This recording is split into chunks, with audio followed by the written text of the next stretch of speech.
If you want to create a custom car air freshener for yourself, then this tutorial is for you. Making a car air freshener is fairly easy. These are all the things you'll need. Before we begin, let's talk about a few of the materials. I purchased a pack of car vent clips off of Amazon. It came in a pack of 80 and I really wish they had a smaller pack because what am I going to do with the other 79 pieces? The glue I'll be using is a fabric glue made by Fabri-Tac. This glue is perfect for fabrics and wool fibers. The essential oil I'll be using is vanilla scented, and it is my preferred scent, but feel free to use whichever scent you want your car to smell like. Now let's begin. I've printed out my design to scale so that I can use it as a template to follow. This cap measures out to be 1.25 inches in width. The surface area available for your car vent may be different, so make sure to measure the area you want to place your air freshener in so that you know it will fit. Use the silhouette of the cat head and poke in the outline into the pink wool. Since wool will shrink in size as it becomes more firm, use at least twice the amount of wool.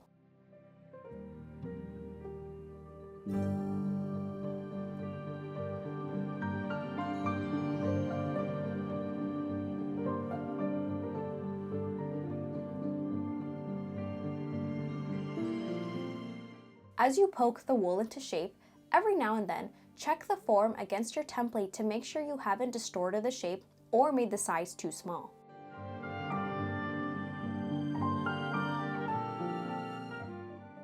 To the ears, I'm adding a magenta color.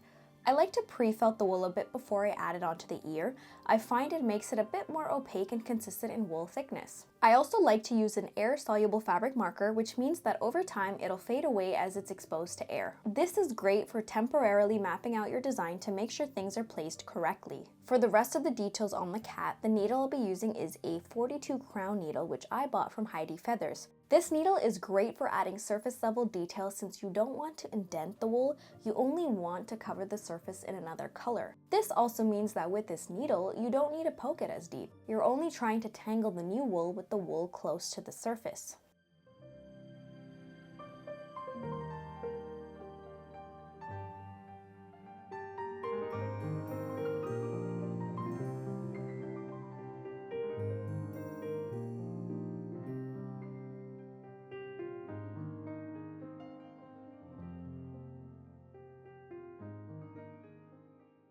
Now for inside of the ears, use some light pink wool and attach it to the center of the ear shape. Both ears should have a nice little pink triangle in it.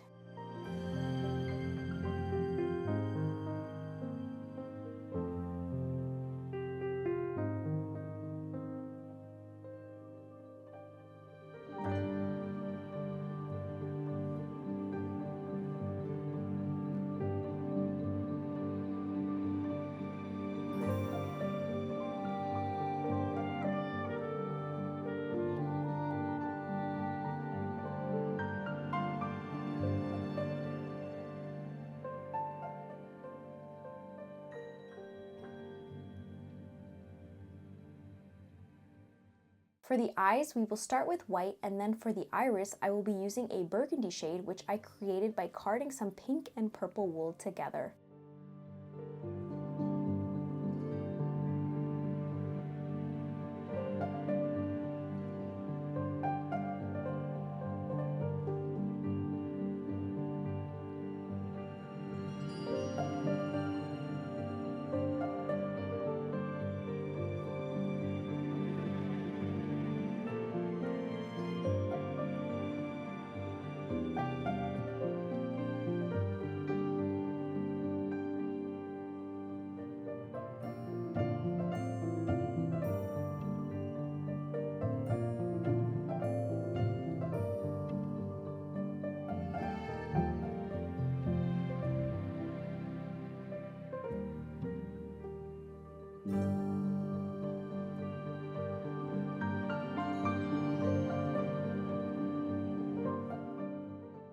Sometimes I overestimate how much wool I need, but that's nothing a little snip of the scissors won't fix.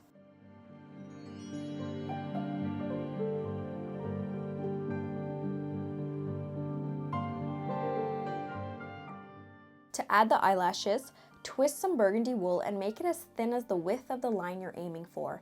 Don't worry too much about the length since you can always snip off the excess. Repeat this process for all 6 lashes.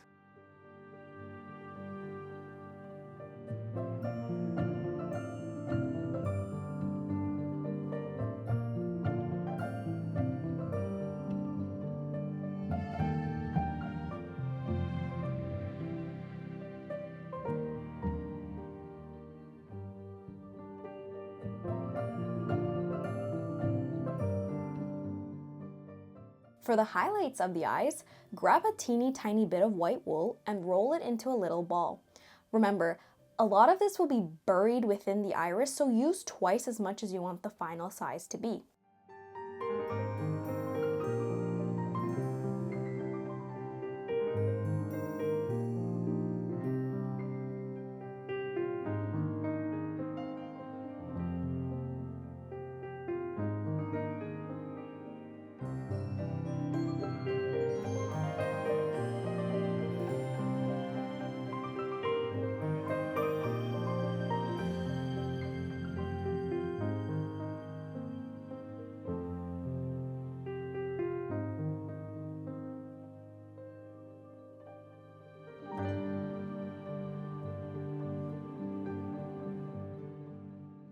Going in with the same light pink we used for the ears, I'm creating a little heart nose.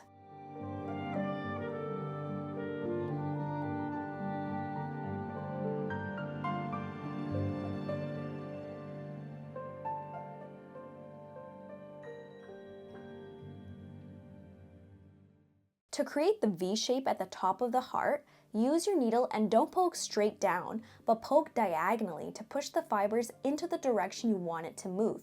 Make sure you do this in the beginning before all the fibers are deeply felted.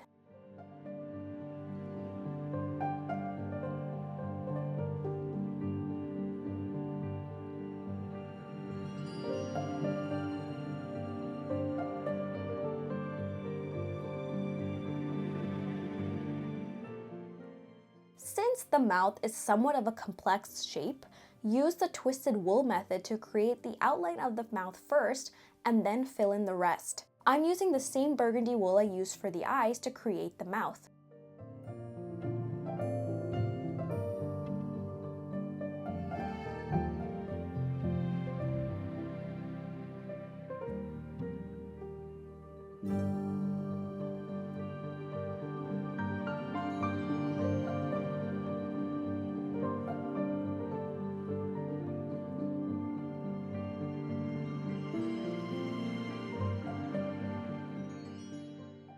I'll then go in with the same magenta color on the ears to create the tongue.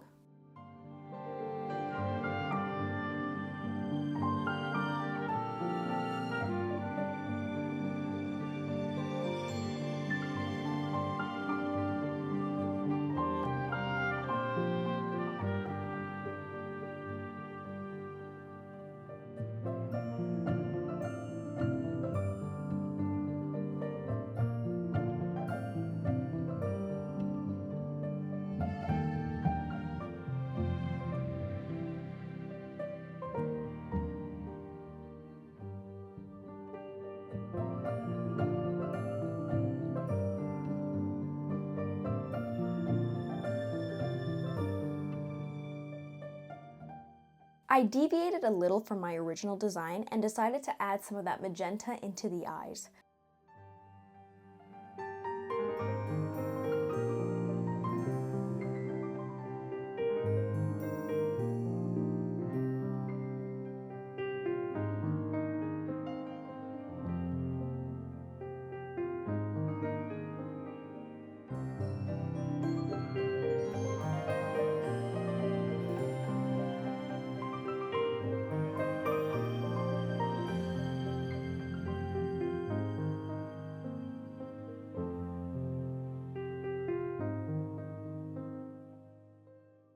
Once you're done adding all the details onto the cat, you can go in with some scissors and define those edges and shapes by removing the extra fuzz.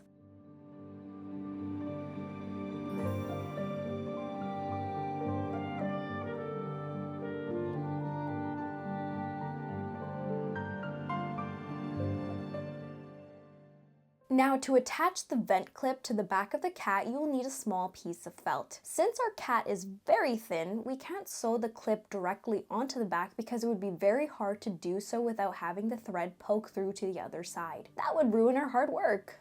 So instead, sew the clip onto a felt sheet and then glue that felt sheet to the back of the cat using the fabric glue. If you don't have any felt sheets, you can make your own by felting your wool into one. Before you glue the felt sheet to the back of your cat, make sure that the clip is facing the right direction. The exposed metal tips of the clip should be orientated where they are on the top and the bottom. If you accidentally glue your cat where they are on the right and left sides, when you go to insert your cat into the car vent, it'll be sideways.